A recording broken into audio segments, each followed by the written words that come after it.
Students कैसे हो। मैं संदीप शर्मा और आप देख रहे हो हमारा YouTube channel DAV public school, जिस पे अपन क्या पढ़ रहे हैं, अपना जो केमिस्ट्री है उस केमिस्ट्री में अपना जो चैप्टर नंबर 9 है उसकी स्टडी कर रहे हैं। तो आपका चैप्टर नंबर 9 का क्या नाम है, कोऑर्डिनेशन कंपाउंड्स। और इसमें अपन क्या कर चुके हैं, अपने 8 लेक्चर कंप्लीट कर चुके हैं, जिनमें नॉमेनक्लेचर पढ़ चुके हैं, आइसोमेरिज्म के डिफरेंट टाइप्स पढ़ चुके हैं। आज अपन लास्ट टॉपिक पढ़ रहे हैं आइसोमेरिज्म में, और वो आपका ऑप्टिकल आइसोमेरिज्म।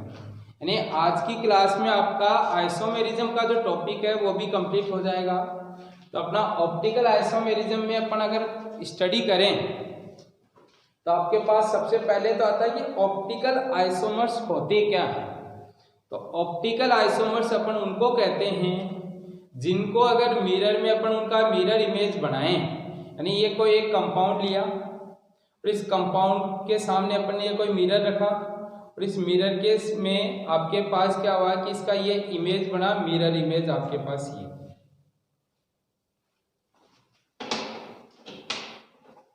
यानी आपके पास ये कंपाउंड है, इस कंपाउंड के सामने ये मिरर रखा और इस मिरर का अपने पास क्या बन गया, ये मिरर इमेज बन गया आपके पास।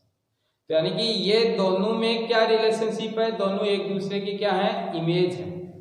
और ये दोनों इमेज एक दूसरे पे अगर क्या नहीं होते हो, सुपर इम्पोज नहीं होते, यानी इसको इस पे लाकर रखें और रखने के बाद में ये वाला है वो इसको पूरी तरीके से ढक नहीं पाता है, तो इस तरीके के कंपाउंड्स कहलाते हैं आपके पास ऑप्टिकल आइसोमर। दोबारा समझना कि कोई कंपाउंड लें, उस कंपाउंड का किसी मिरर में अपन इमेज बनाएं और ये जो बनने वाला इमेज है वो इस कंपाउंड के आइडेंटिकल नहीं हो, या अपन ये कहें कि आपके पास इस पे अगर अपन इसको रखें और रखने पर ये वाला कंपाउंड इसको पूरी तरीके से कवर नहीं कर पाए, तो अपन कहेंगे कि ये दोनों कंपाउंड में कैसी रिलेशनशिप है, आपकी ऑप्टिकल आइसोमेरिज्म की रिलेशनशिप है। तो डेफिनेशन आपके पास कि optical isomers are mirror images that cannot be superimposed on one another, these are known as enantiomers। यानी कि इनको अपन क्या कहते हैं, enantiomers भी कहते हैं। अब अपन एग्जांपल से समझ लें, ये आपको कोई कंपाउंड दिया है COEN का होल थ्राइस, इसकी एक स्ट्रक्चर ड्रॉ कर रहे हैं।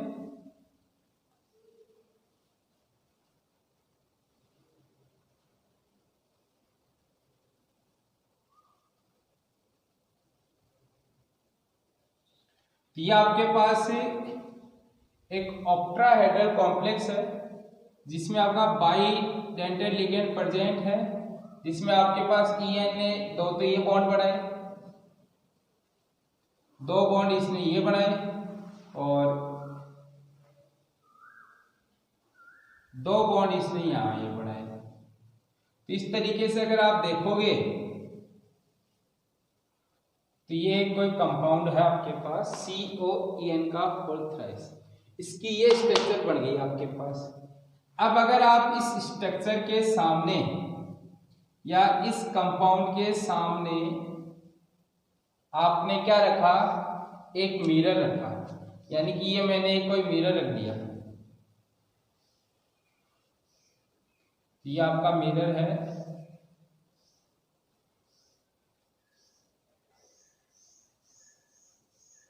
तो इस कंपाउंड का इस मिरर में अगर अपन इमेज देखेंगे तो आपको इस तरीके का इमेज देखने को मिलेगा।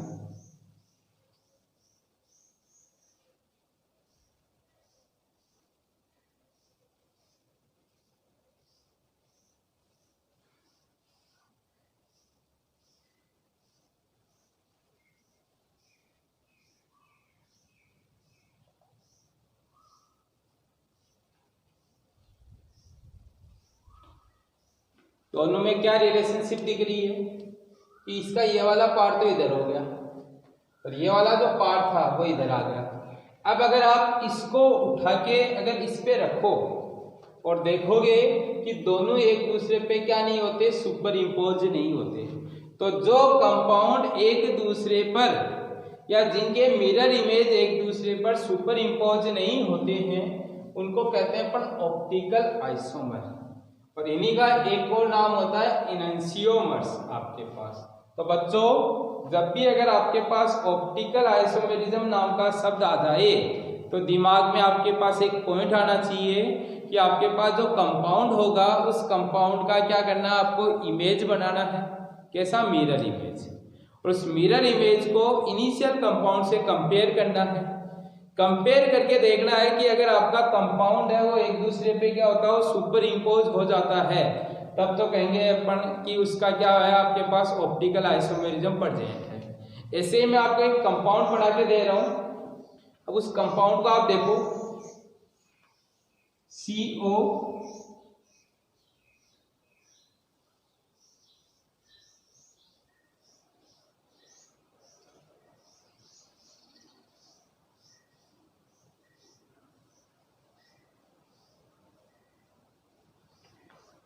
ये आपके पास एक कंपाउंड है, इसके सामने आप ये मिरर रखो, और मिरर रखने के बाद में अगर आप इसको देखोगे तो इसका जो इमेज बनेगा आपके पास, वो इमेज भी आपका ऐसा ही बन रहा है।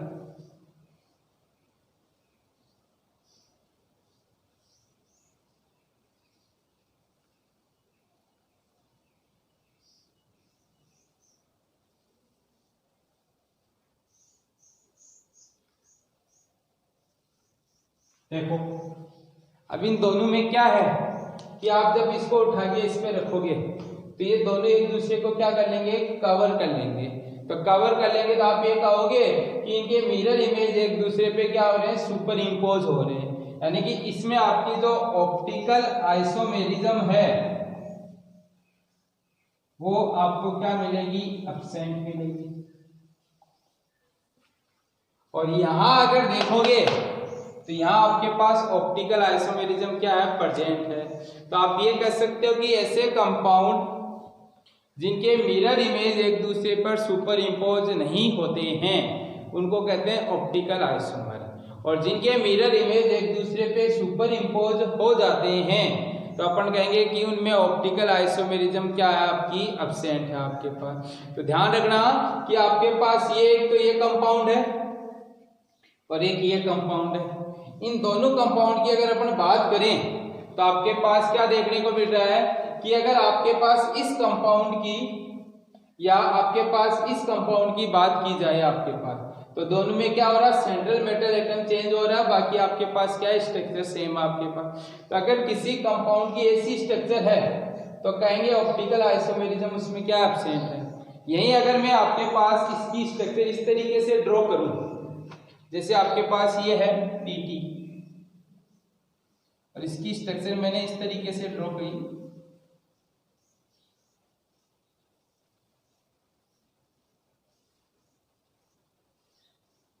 ये Cl है, ये Cl है, ये आपका En इस तरीके से लिंक है और ये En आपका इस तरीके से लिंक है, जिसपे आपका चार्ज कितना है, +2 है। अब अगर आप बात करोगे तो आपको क्या देखने को मिलेगा कि अगर मैं इसका इमेज बनाऊं तो मेरे को इसका इमेज है वो इस तरीके का देखने को मिलेगा, PT, ये Cl, ये Cl,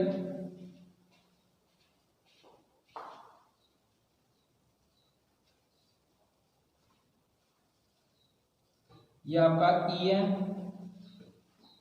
और ये आपका En। अब अगर आप इन कंपाउंड्स को देखोगे तो केयरफुली देखने पर अपन को क्या दिख रहा है कि ये दोनों एक दूसरे पे क्या नहीं होंगे, सुपर इम्पोज नहीं होंगे। यही अगर मैं मान लो इसको कोबाल्ट की जगह प्लेटिनम ही कर दूं तो यहां तो देख रहे हैं कि आपकी जो ऑप्टिकल आइसोमेरिज्म है वो क्या है, प्रेजेंट है। और यहां देखें तो ऑप्टिकल आइसोमेरिज्म क्या है, एब्सेंट है। तो अब आप क्या कह सकते हो कि आपके पास अगर कोई ऐसा कंपाउंड गिवन हो जिसमें आपकी स्ट्रक्चर ड्रॉ करने के बाद में अगर मिरर रखें और उस मिरर में दिखने वाला कंपाउंड और इनिशियल कंपाउंड एक दूसरे के ऊपर सुपर इम्पोज नहीं होते हैं, तब तो कहेंगे कि वो एक दूसरे के क्या कहलाते हैं, ऑप्टिकल आइसोमर कहलाते हैं। और अगर दोनों एक दूसरे पर सुपर इम्पोज हो जाते हैं तो अपन कहेंगे कि उनमें ऑप्टिकल आइसोमेरिज्म क्या होगी, एब्सेंट होगी आपके पास। तो ध्यान रखना, ऑप्टिकल आइसोमर्स उन आइसोमर्स को कहते हैं, उन कंपाउंड्स को कहते हैं जिनके मिरर इमेज एक दूसरे पे क्या नहीं होते हैं, सुपर इम्पोज नहीं होते हैं, उनको कहेंगे एक दूसरे के ऑप्टिकल आइसोमर्स आपके पास। तो ये दोनों एक दूसरे के कैसे हैं, मिरर इमेज है, यानी कि ये आपके पास दोनों क्या होंगे, ऑप्टिकल आइसोमर्स होंगे। ये दोनों एक दूसरे के कैसे हैं, मिरर इमेज हैं, तो ऑप्टिकल आइसोमर्स होंगे। मैं आपको ये कहूं कि एक तो ये कंपाउंड है, ढंग से समझना, एक तो ये कंपाउंड है और एक ये कंपाउंड है, और बोलूं क्या ये दोनों एक दूसरे के ऑप्टिकल आइसोमर्स हैं क्या, तो आप कहोगे कि ये दोनों एक दूसरे के ऑप्टिकल आइसोमर्स नहीं होंगे। क्यों? क्योंकि इसका मिरर इमेज है वो इस पे क्या हो जाता है, सुपर इम्पोज हो जाता है, सुपर इम्पोज हो जाता है, तो अपन कह सकते हैं कि ये आपका क्या नहीं होगा, ऑप्टिकल आइसोमर्स नहीं होंगे। तो आपको ध्यान रखना, ऑप्टिकल आइसोमर्स अपन उन्हीं को कहते हैं जिनके मिरर इमेज एक दूसरे पे क्या हो जाते हैं, सुपर इम्पोज होते हैं। तो पहला पॉइंट आपको ये कहता है कि optical isomers are mirror images, यानी कि ऑप्टिकल आइसोमर्स होते हैं mirror image that cannot be superimposed on one another, जो एक दूसरे पे सुपर इम्पोज नहीं हो सकते। इन्हीं का एक और नाम होता है इनैंशियोमर्स, यानी इनको अपन क्या कहते हैं, इनैंशियोमर्स भी कहते हैं। सेकेंड पॉइंट है कि नॉन सुपर इम्पोजेबल मॉलिक्यूल्स और आयंस आर कॉल्ड कायरल, यानी कि आपके पास जो सुपर इम्पोज नहीं होते हैं ऐसे मॉलिक्यूल या आयंस को क्या कहते हैं, अपन कायरल कहते हैं। और ये कायरल क्या होता है आपको ऑर्गेनिक केमिस्ट्री में डिटेल में पढ़ाया जाएगा आपके पास। नेक्स्ट आता है कि ऑप्टिकल आइसोमर्स हैं, उनकी फिजिकल और केमिकल प्रॉपर्टी सेम होती है, बट उनकी जो रोटेटिंग प्रॉपर्टी होती है, किनको रोटेट करने की, लाइट को रोटेट करने की। कैसी लाइट? प्लेन पोलराइज्ड लाइट को रोटेट करने की। प्लेन पोलराइज्ड लाइट क्या होती है कि जैसे आपके पास इस तरीके की कोई लाइट प्रेजेंट है,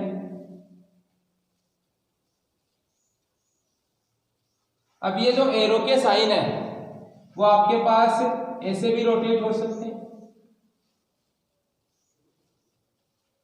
और आपके पास ये ऐसे भी रोटेट हो सकते हैं।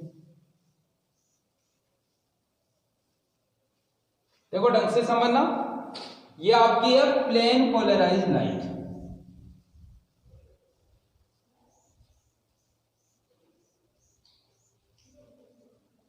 और ये जो प्लेन पोलराइज्ड लाइट है इसमें ये वाली लाइट है आपकी किस साइड घूम गई, उस साइड घूम गई, यानी ये तो हो गई राइट साइड,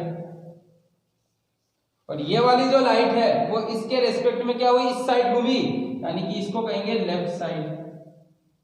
तो आप ये कह सकते हो कि आपके पास ये जो प्लेन पोलराइज्ड लाइट है इसको मैंने किस में से पास किया, ऑप्टिकल आइसोमर्स में से पास किया, और ऑप्टिकल आइसोमर से पास करने के बाद में लाइट या तो राइट साइड घूमेगी या क्या होगी, लेफ्ट साइड घूमेगी। दोबारा ढंग से सुनना कि आपने यहाँ पढ़ा कि ऑप्टिकल आइसोमर की फिजिकल और केमिकल प्रॉपर्टी सेम होती है, बट इनकी रोटेटिंग प्रॉपर्टी है वो क्या होती है, डिफरेंट होती है। रोटेटिंग प्रॉपर्टी क्या होती है कि आपके पास ये कोई लाइट है, इस लाइट को या तो ये इस साइड घुमा सकती है या आपके पास इस साइड घुमा सकती है। अगर लाइट ऐसे घूमी तो यानी अपने राइट साइड घूमी तो अपन कहेंगे राइट घूम गई, और ये अगर इस तरीके से घूमी तो अपन कहेंगे लेफ्ट घूमेगी आपके पास। तो अगर आपके पास कोई ऐसा आइसोमर हो जो लाइट को किस साइड घुमाता हो, राइट साइड घुमाता हो, तो उस आइसोमर को नाम दिया जाता है आपका डेक्स्ट्रो रोटेटरी। ढंग से सुनना कि ऐसा कोई ऑप्टिकल आइसोमर जिसमें से प्लेन पोलराइज्ड लाइट को पास करने पर लाइट कौन सी साइड घूम जाती है, राइट साइड घूम जाती है। तो राइट साइड घूमने का मीनिंग उस आइसोमर को नाम दिया जाएगा डेक्स्ट्रो रोटेटरी, या इसी का शॉर्ट फॉर्म होता है डी फॉर्म। तो आपके पास ये वाले जो आइसोमर होते हैं ये क्या करते हैं, आपकी प्लेन पोलराइज लाइट को राइट साइड घुमाने का काम करते हैं, इसलिए अपन इसको क्या नाम देते हैं, डेक्स्ट्रो।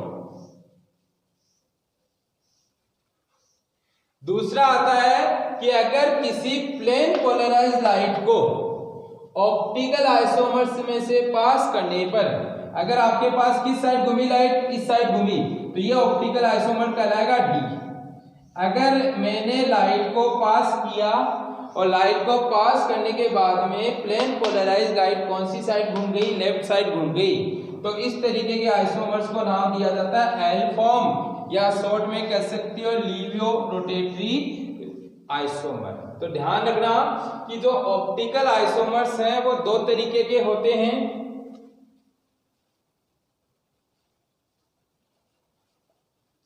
पहला होता है आपका डेक्स्ट्रो और दूसरा होता है लेवियो।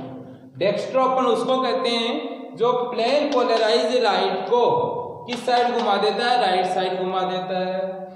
लिवियो उस आइसोमर को कहा जाता है जो प्लेन पोलराइज लाइट को किस साइड घुमा देता है, लेफ्ट साइड घुमा देता है। तो आप कह सकते हो पहली चीज कि ऑप्टिकल आइसोमर्स वो होते हैं जो एक दूसरे के मिरर इमेज पे सुपर इम्पोज नहीं होते।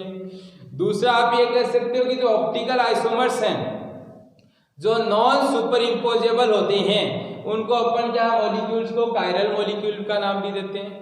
तीसरा आता है कि ऑप्टिकल आइसोमर्स हैं उनकी फिजिकल और केमिकल प्रॉपर्टी सेम मिलेगी पर रोटेटिंग प्रॉपर्टी डिफरेंट होगी। रोटेटिंग प्रॉपर्टी में अगर आपके पास कोई आइसोमर है वो लाइट को राइट साइड घुमाता है तो उसको कहेंगे डेक्स्ट्रो रोटेटरी, और अगर आपके पास लेफ्ट साइड घुमाता है तो उसको कहेंगे लिवियो रोटेटरी। आपके पास क्लियर है? इन तीनों पॉइंट में किसी भी बच्चे को दिक्कत नहीं होनी चाहिए कि आपके पास ऑप्टिकल आइसोमर्स का मीनिंग क्या होता है, डेक्स्ट्रो रोटेटरी क्या होता है, लिवियो रोटेटरी क्या होता है, प्लेन पोलराइज लाइट को किस तरीके से राइट साइड घुमा सकते हैं या किस तरीके से लेफ्ट साइड घुमा।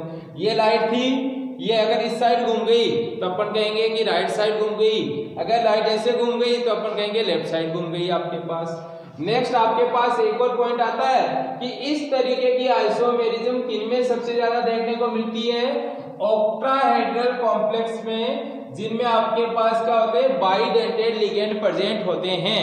उन कंपाउंड में इस तरीके की आइसोमेरिज्म क्या होती है, सबसे ज्यादा देखने को मिलती है। तो ये आपका ऑप्टिकल आइसोमेरिज्म का सिग्निफिकेंस है कि ऑप्टिकल आइसोमेरिज्म किसे कहते हैं, ऑप्टिकल आइसोमर्स हैं उनमें क्या क्या प्रॉपर्टी होती है। तो ऑप्टिकल आइसोमर में ये प्रॉपर्टी होती है कि आपकी जो प्लेन पोलराइज लाइट है उसको या तो राइट साइड घुमाएगा या क्या घुमाएगा, लेफ्ट साइड घुमाएगा। तो बच्चों ये तो थी आपकी आइसोमेरिज्म से रिलेटेड कुछ पॉइंट्स कि आपके पास आइसोमेरिज्म क्या होती है, कितने टाइप की हो सकती है, और उनमें जो डिफरेंट टाइप्स हैं वो किस तरीके से क्लासीफाई किए जाते हैं, उनकी क्या क्या प्रॉपर्टी होती है, वो सब कुछ तो अपन पढ़ चुके हैं। आज अपन क्या कर रहे हैं, इन्हीं पे बेस्ड कुछ क्वेश्चन सोल्व कर रहे हैं, जिनमें पहला क्वेश्चन ये है कि आपको ये कंपाउंड्स गिवन है, इन कंपाउंड्स में आपने अभी तक जो पढ़ा है उसका यूज लेते हुए ये बताना है कि कौन से कंपाउंड में कौन सी आइसोमेरिज्म प्रेजेंट है आपके पास। तो अगर अपन पहले कंपाउंड की कंपैरिजन करें, एक तो ये है और एक ये, अगर इनको आप देखोगे, मैंने आपको जो पढ़ाया है उसको अगर ढंग से आपने पढ़ा है तो आप ये देख के बता सकते हो कि इस तरीके फर्स्ट कंपाउंड में आपका जो केटायन और एनायन है ये आपके पास किस तरीके की फॉर्म में है, कॉम्प्लेक्स फॉर्म में है। और आपको पढ़ाया गया है कि जब केटायन और एनायन है वो आपके पास कॉम्प्लेक्स फॉर्म में होते हैं तो उसमें जो आपकी आइसोमेरिज्म प्रेजेंट होती है वो कौन सी आइसोमेरिज्म प्रेजेंट होती है आपके पास, कोऑर्डिनेशन आइसोमेरिज्म। दोबारा से सुनना ढंग से कि आपके पास जिन कंपाउंड में केटायन और एनायन क्या होते हैं, कॉम्प्लेक्स फॉर्म में होते हैं, उनमें कौन सी आइसोमेरिज्म मिलती है, कोऑर्डिनेशन आइसोमेरिज्म। कोऑर्डिनेशन आइसोमेरिज्म क्या होती है, जिनमें आपके लिंक्ड होने वाले लिगेंड है वो एक दूसरे से क्या हो जाते हैं, इंटरचेंज हो जाते हैं, तो उन आइसोमेरिज्म को कोऑर्डिनेशन आइसोमेरिज्म कहते हैं। अब इन कंपाउंड को देखोगे तो पहले वाले केस में Cr के साथ केवल NH3 है और दूसरे वाले Cr के साथ क्या है, Cn है। दूसरे कंपाउंड की अगर बात करें तो आपके पास इसमें NH3 और Cn दोनों है और इसमें भी NH3 और Cn दोनों है। इसमें NH3 के नंबर पहले 6 थे, अब 4 हो गए। इसमें Cn के नंबर पहले 6 थे, अब क्या हो गए, 4 हो गए। यानी कि इनसे लिंक्ड होने वाले लिगेंड है वो एक दूसरे से क्या हो गए, इंटरचेंज हो गए। तो इस तरीके के आइसोमेरिज्म को नाम दे दिया जाता है कोऑर्डिनेशन आइसोमेरिज्म। कोई दिक्कत नहीं आनी चाहिए किसी भी बच्चे को आइडेंटिफाई करने में। अगर डेफिनेशन पता है, उसने लर्न कर रखी है, तो उसको देखते ही पता चल जाएगा कि पहले ही आइडेंटिफिकेशन तो ये हो गई कि आपको दिया गया कॉम्प्लेक्स किस फॉर्म में है, आपके पास कैटायन और एनायन दोनों कॉम्प्लेक्स फॉर्म में है। सेकंड प्रॉपर्टी अपन ने देखी कि लिगेंड एक दूसरे से एक्सचेंज हो रहे हैं, तो इस तरीके की प्रॉपर्टी जिसमें प्रेजेंट होती है उसको कहा जाता है आपके पास कोऑर्डिनेशन आइसोमेरिज्म। सेकंड में अगर देखें तो आपके पास इस कंपाउंड में क्या डिफरेंस देखने को मिल रहा है कि यहाँ आपका बाहर वाटर का मॉलिक्यूल एब्सेंट है और यहाँ आपके पास क्या हो गया, वाटर का मॉलिक्यूल बाहर आ गया आपके पास।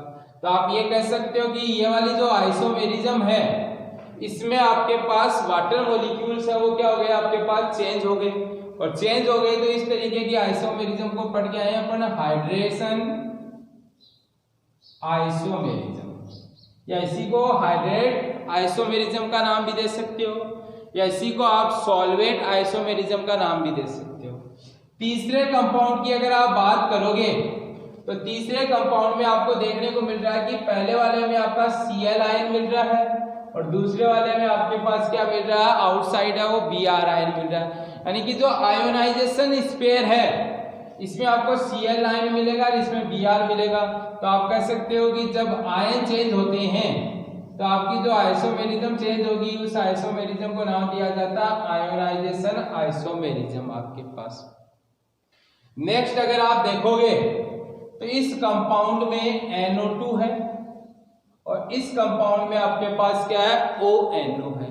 तो अगर आप इसको देखो तो आपके पास इसमें नाइट्रोजन एटम डोनर है और इसमें ऑक्सीजन एटम डोनर है। और आप पढ़ के आए हो कि जिन लिगेंड में डोनर एटम चेंज होते हैं उस आइसोमेरिज्म को नाम दिया जाता है आपकी linkage isomerism, linkage isomerism.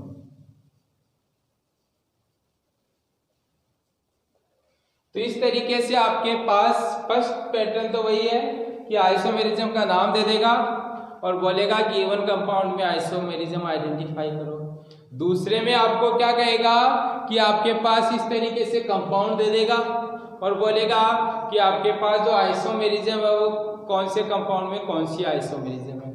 Second question simple question है, कह रहा है कि एक्सप्लेन करना है कि गिवन कंपाउंड में कौन सी आइसोमेरिज्म है आपकी आयोनाइजेशन। तो पहला कंपाउंड लिया मैंने CONH3 का होल 5 ClSO4। अब इस कंपाउंड को मैंने किस में डाला, सॉल्यूशन में डाला। और सॉल्यूशन में डालोगे तो आपको पता है कैटायन अलग हो जाएगा और एनायन अलग हो जाएगा। तो आपका CONH3 का होल 5 Cl ये तो आ गया आपका -2 और +2 और SO4 -2 आपके पास। तो पहले वाले कंपाउंड में तो आपके पास ये 2 आयन मिल रहे हैं और दूसरे कंपाउंड की बात करें तो CONH3 का होल 5 SO4 और ये Cl है। अब अगर इसको सॉल्यूशन में डाला जाए तो आप देखोगे CONH3 का होल 5 SO4 प्लस और प्लस Cl माइनस। अब इन दोनों को अगर देखोगे तो इसमें तो आपको सल्फेट आयन मिल रहा है और इसमें कौन सा आयन मिल रहा है, क्लोरीन आयन मिल रहा है। तो आप यहाँ से ये कह सकते हो कि दोनों में अलग अलग आयन मिल रहे हैं। अलग अलग आयन मिलने के कारण इसमें अपन कौन सी आइसोमेरिज्म प्रेजेंट बता सकते हैं, आयोनाइजेशन आइसोमेरिज्म प्रेजेंट बता सकते हैं। या ऐसे कह सकते हैं कि ये दोनों एक दूसरे के कैसे आइसोमर्स हैं, आयोनाइजेशन आइसोमर्स हैं। कोई दिक्कत नहीं यहाँ तक। तो नेक्स्ट अगर आप बात करोगे तो आपका अगला क्वेश्चन है वो आपको ये कह रहा है कि जब प्लेटिनम की ऑक्सीडेशन स्टेट 2 होती है तब तो वो स्क्वायर कॉम्प्लेक्स बनाता है।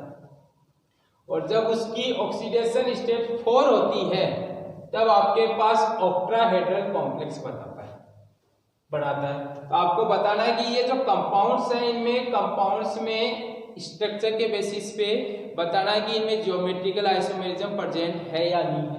तो अगर आप फर्स्ट की बात करोगे तो फर्स्ट आपका है Pt NH3 का होल थ्राइस Cl प्लस, और इसकी अगर आप बात करोगे तो आपको ये मिल गया Ma3B टाइप का कंपाउंड। और आपको याद हो तो मैंने प्रीवियस जो क्लास हुई है उसमें कुछ नोट्स डलवाए हैं, और उन नोट में आपका एक नोट ये था कि जिन कंपाउंड में इस तरीके के टाइप होते हैं उनमें आपकी ज्योमेट्रिकल आइसोमेरिज्म क्या होती है, आपकी एब्सेंट होती है, यानी कि इसमें किसी भी तरीके की ज्योमेट्रिकल आइसोमेरिज्म प्रेजेंट नहीं होगी। सेकेंड अगर आप बात करो तो आपके पास है PtNH3 का Cl5 और चार्ज है इस पे माइनस। अब अगर आप इसकी बात करोगे तो ये आपको मिल गया MaB5 टाइप का कंपाउंड, और ये भी मैंने आपको नोट में डला रखा है कि इस तरीके का टाइप हो तो भी आपकी ज्योमेट्रिकल आइसोमेरिज्म क्या होती है, एब्सेंट होती है। तो यानी इन दोनों कंपाउंड में किसी भी तरीके की ज्योमेट्रिकल आइसोमेरिज्म आपकी प्रेजेंट नहीं है। इसके लिए कंपलसरी है कि बच्चों आपको क्या होना चाहिए, पहले वाली जो चीजें हैं वो पढ़ाई हुई चीजें याद होनी चाहिए। अब अगर आप थर्ड कंपाउंड की बात करो तो आपके पास PtNH3 का होल ट्वाइस ClO2 है, और इसकी अगर मैं स्ट्रक्चर बनाऊं तो आप ये लिखोगे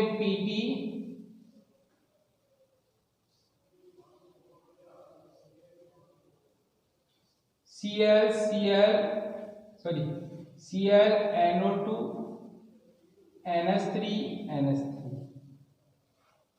कैसे भी अरेंज कर सकते हो, एक तो ऐसा अरेंजमेंट होगा और दूसरा अरेंजमेंट ऐसा कर सकता हूं मैं PtNH3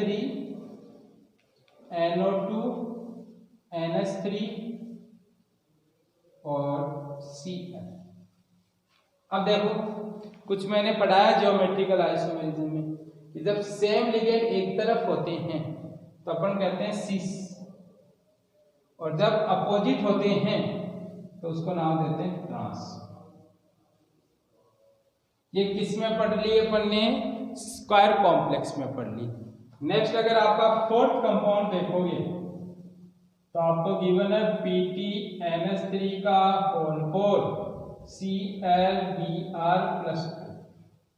अब अगर मैं इसकी स्ट्रक्चर बनाऊं तो पहली स्ट्रक्चर तो ऐसे बन सकती है NH3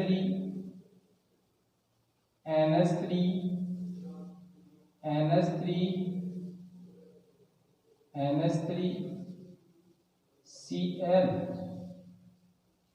और Br और चार्ज आ गया आपका प्लस का।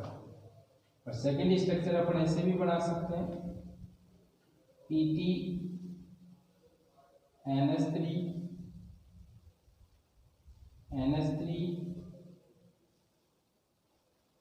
Cl NH3 और ये Br। अब इनको देखो, इसमें आपके जो NH3 टाइप के जो लिगेंड वो सारे के सारे लिगेंड एक साथ हैं, यानी कि ये कौन सी फॉर्म बन गई, सिस। और इसमें 3 NH3 तो एक साथ हैं और एक NH3 आपका अलग है, ये कौन सी फॉर्म बन गई आपके पास, ट्रांसफॉर्म बन गई। तो आपको याद रखना जब भी जियोमेट्रिकल आइसोमेरिज्म का नाम आ जाए तो आपको मैंने दो ही नाम पढ़ाए, या तो सिस और ट्रांस, या आपको पढ़ाया फेस और मर। आपके पास ऑप्टिकल आइसोमेरिज्म में सीधा सा मीनिंग याद रखना है कि आपके पास मिरर रखना है, मिरर इमेज एक दूसरे पे सुपर इम्पोज हो रहा है तो अपन कहेंगे कि आपके पास ऑप्टिकल आइसोमेरिज्म एब्सेंट है, और सुपर इम्पोज नहीं हो रहे तो अपन कहेंगे ऑप्टिकल आइसोमेरिज्म उसमें क्या आपकी प्रेजेंट है। बाकी आपके पास जो इनिशियली अपन स्ट्रक्चरल आइसोमेरिज्म के टाइप पढ़ के आए हैं उस पे दो ही पैटर्न के क्वेश्चन बनेंगे। पहला पैटर्न आपको ये कहेगा कि इस आइसोमेरिज्म को बाय यूजिंग एग्जांपल एक्सप्लेन करो, या दूसरे पैटर्न के क्वेश्चंस कैसे बनते हैं वो मैंने आपको ये सिखा दिया।